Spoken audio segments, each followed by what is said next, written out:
اللهم اغسلني فيه من الذنوب وطهرني فيه من العيوب وامتحن فيه قلبي لتقوى القلوب يا مقيل عثرات المذنبين.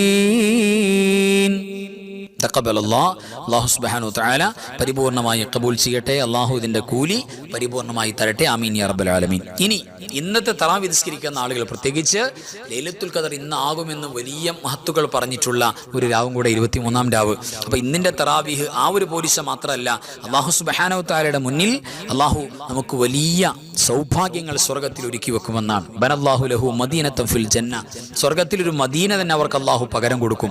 ഇന്നത്തെ 20 റക്അത്തിന് പകരം. വല്ലാത്ത പോലീസിയാണ്, ഉപയോഗപ്പെടുത്തണം. അല്ലാഹു സുബ്ഹാനഹു വ തആല നമുക്ക് ഖൈറും ബറക്കത്തും നൽകട്ടെ. ആദ്യമായി ലൈലത്തുൽ ഖദറിന്റെ കൂലി കിട്ടാൻ 3 വട്ടം ചൊല്ലേണ്ട ദുആ, പരിശുദ്ധമായ ദിക്ർ എൻ്റെ കൂടെ എല്ലാവരും പറയാം, തെറ്റുകൂടാതെ പറയാം.